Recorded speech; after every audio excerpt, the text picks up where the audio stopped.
United Kingdom is about uniting Great Britain, uniting all of us. And when we unite, do you know the government want us separated? They want you gay, you straight, you black, you white. They don't want everyone together looking at them. Tommy Robinson sends a message that catches Keir Starmer off guard. You're not going to believe what just happened.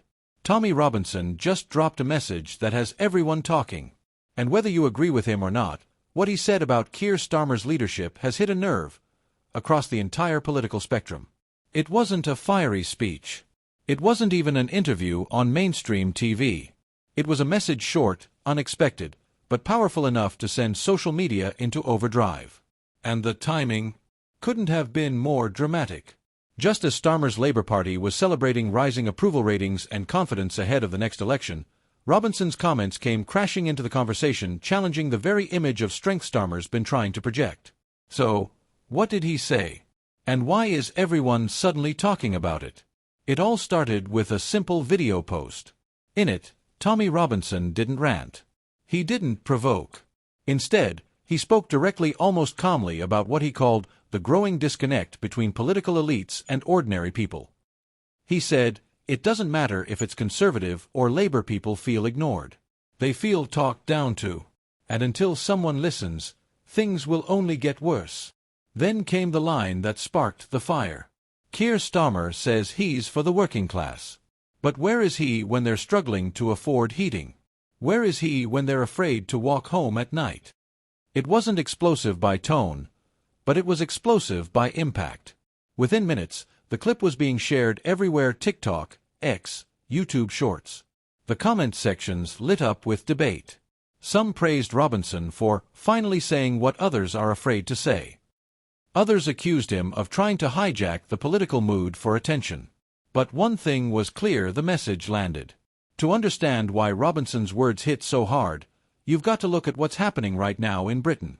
Keir Starmer has spent the last year reshaping Labour's image, distancing it from internal party battles, focusing on responsibility, and pitching himself as the leader who can bring order after years of political chaos.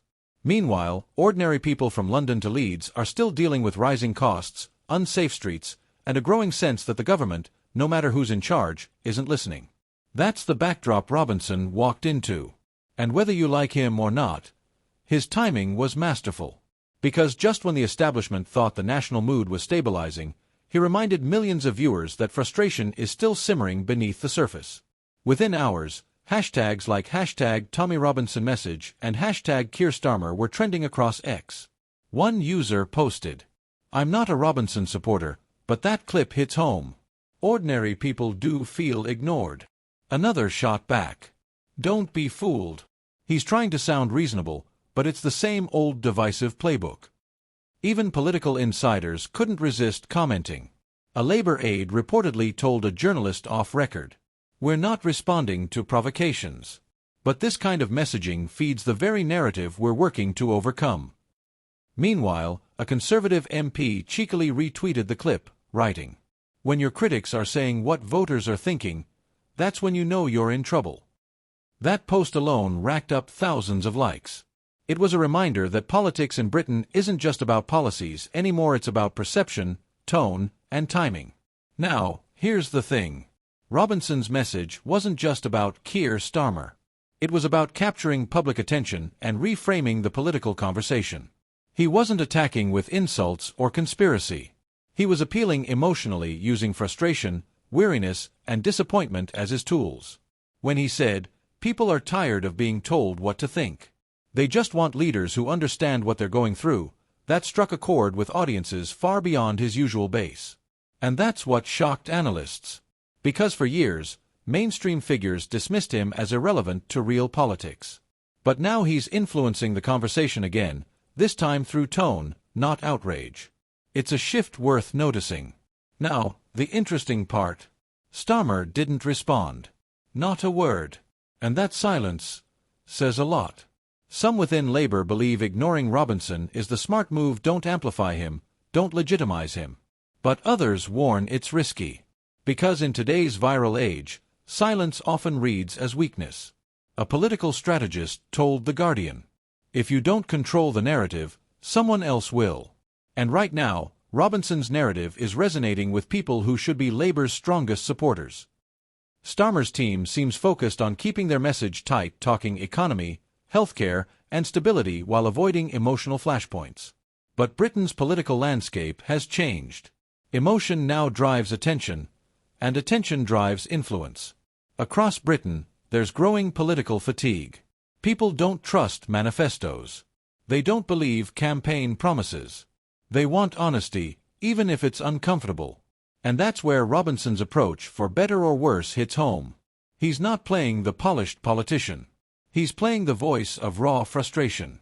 And whether viewers agree with him or not, they feel what he's saying. One comment on YouTube summed it up perfectly. This isn't about left or right anymore. It's about feeling heard. And right now, Starmer sounds like he's talking at people, not to them. That's the sentiment spreading quietly across working-class communities, and it's one politicians ignore at their peril. Let's be clear, this wasn't a political earthquake. But it was a tremor. A signal. Tommy Robinson's message didn't change policy, but it reminded the country of something uncomfortable. People are watching, listening, and waiting for real leadership that speaks their language. And Keir Starmer, despite his careful planning and calm presentation, now faces a new challenge: how to connect emotionally, not just politically. Because politics today isn't about who's right on paper. It's about who feels right in the heart of the public. So, what happens next? Will Keir Starmer respond? Probably not directly. But his next public address, his tone, his body language, his words will be carefully watched. Because, like it or not, one man with a microphone just reminded Britain that the battle for hearts and minds isn't fought in Parliament anymore. It's fought online, in moments, in clips, in messages that strike straight at emotion. And the question everyone's asking now is simple: if this is how easily the conversation can shift, what happens when the next message drops? Because if this is just the beginning, how much deeper does it go?